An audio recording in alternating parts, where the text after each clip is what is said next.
everyone, welcome back to my channel. I hope you're all doing well out there. And today we are going to rank the Texas Chainsaw Massacre franchise. We got 9 films in this franchise and we're going to go through them all, okay? So before we do that, do me a favor, like, comment, and subscribe. Join me here. I greatly would appreciate that. Also, as always, a shameless plug for my TeePublic store. Leave a link in the description box below. Yes, so let's get into this ranking. Again, 9 films in this franchise going all the way back to 74. Last one came out in 2022.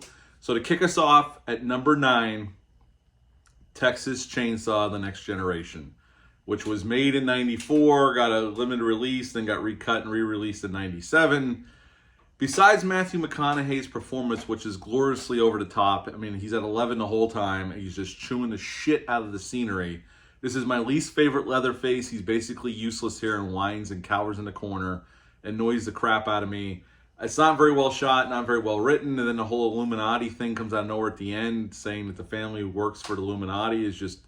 I mean, I don't mind it going batshit crazy, but it just comes out of nowhere and it just comes off as really silly. So at the end of the day, Texas Chainsaw Massacre: Next Generation is, in my opinion, the worst of the franchise.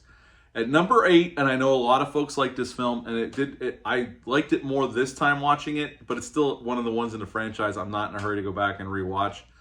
I'm going to give it to the Texas Chainsaw Massacre Part 2 that came out in 86, released by Canon Films.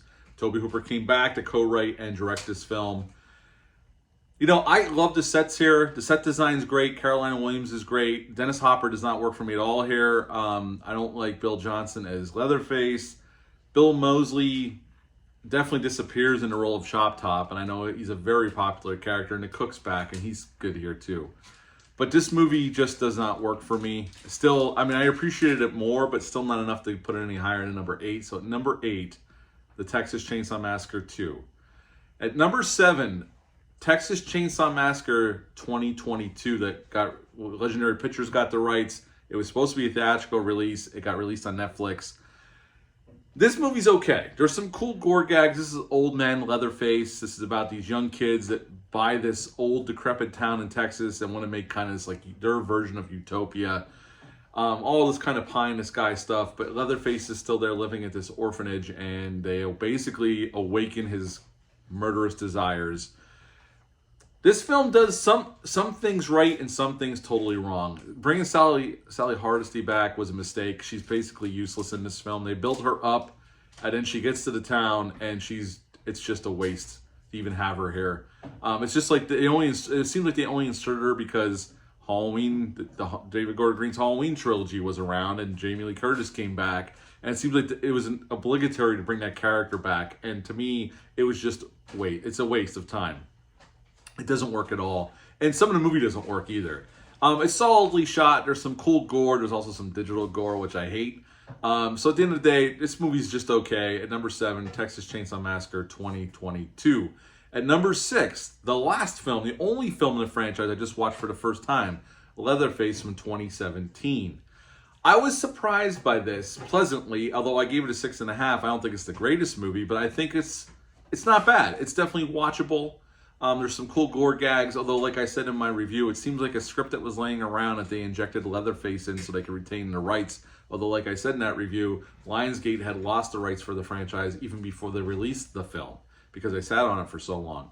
So I don't know what the story was behind this film, but there's some good performances by Lily Taylor, and I think Stephen Dorff's good, and I think all the kids are good here that are in the film. I think it's solidly shot. It looks nice.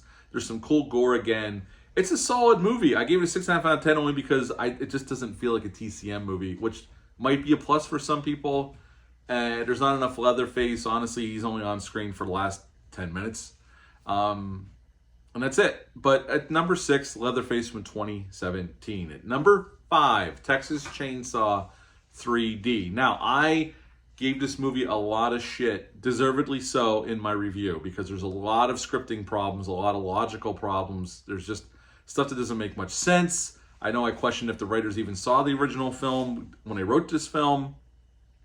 But at the end of the day, it's a lot of fun. There's still some stupid ass fun to be had here. There's some cool gore gags by K&B Effects. There's also some really shitty CGI gore at the end of the film, but for the most part, it's mostly done for real, and it looks glorious. It's a pretty gory film.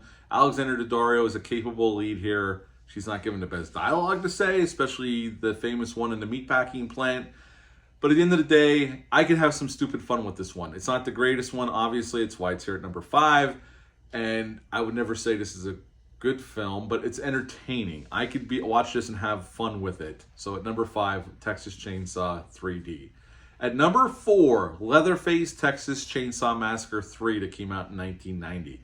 I've always kind of been a defender of this one. I know it's not... Some people like it, some people really don't like it. I could totally get if you don't like it, because it's pretty much a standard slasher movie with Leatherface.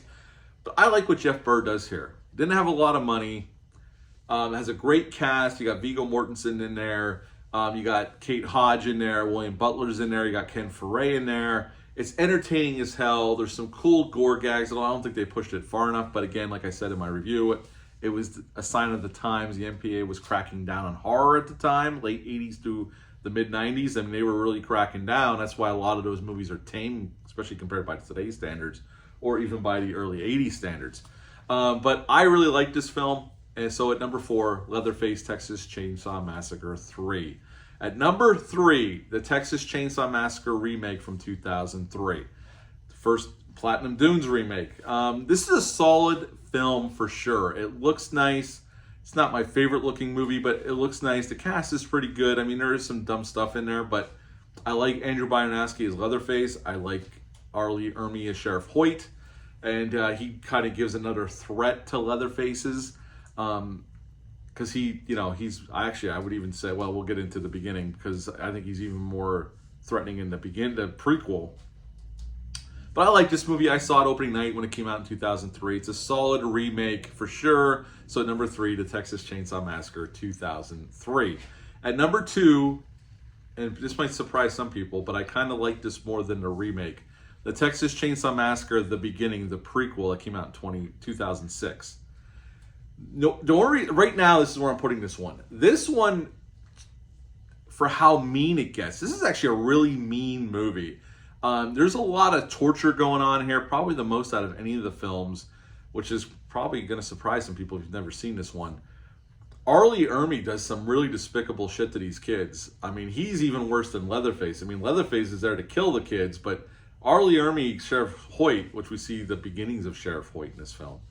Again, prequels always answer questions nobody's asking, but we see things in this film that were set up in the remake. We get to see that come to fruition here.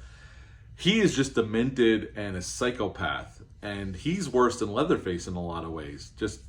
He's just unhinged.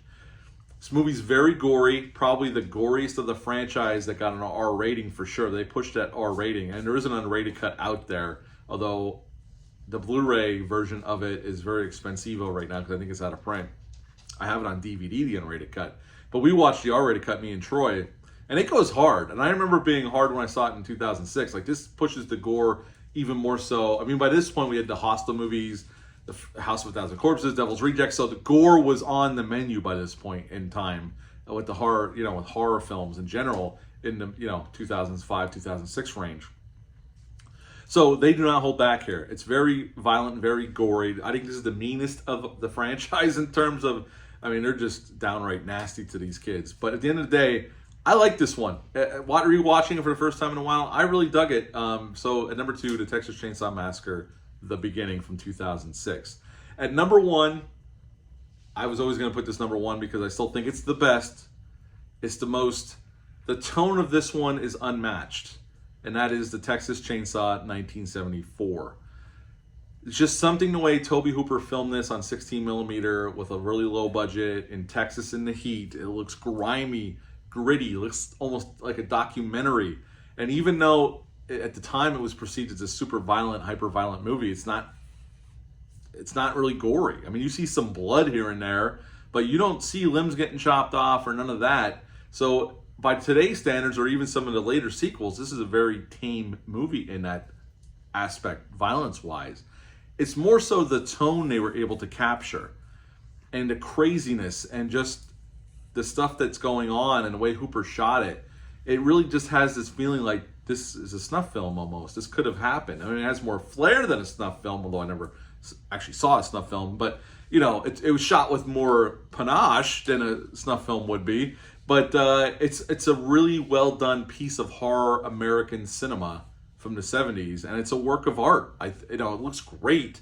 Even that 16 millimeter grain, some of the shots they were able to pull off on such a low budget. I mean, this is an impressive piece of low budget filmmaking to this day. So at number 1, the Texas Chainsaw Massacre. Quick recap, quick before we get out of here. At number 9, the Texas Chainsaw Next Generation. At number 8, the Texas Chainsaw Massacre Part 2. At number 7, the Texas Chainsaw Massacre 2022 that went to Netflix. Number 6, Leatherface 2017, the prequel. Number 5, Texas Chainsaw 3D. At number 4, Leatherface, the Texas Chainsaw Massacre 3. At number 3, the Texas Chainsaw Massacre 2003 remake. At number 2, the Texas Chainsaw Massacre The Beginning. And at number 1, the king, the best of them all, the original, the Texas Chainsaw Massacre 1974. That's my rankings. That's where I'm at right now on this franchise. Do me a favor, down below in the comments, let me know what you would rate number 1. Give me your rankings out on all 9 films or the top 3, whatever you want. I'd be very interested to hear. There's no wrong answers here. It's all subjective, as always, like I like to say. Do me a favor, subscribe. Hit the like button, share this video. I would also greatly appreciate that. That is it for my Texas Chainsaw Massacre ranking video. We're going to move on to some more movies, but until next time, bye.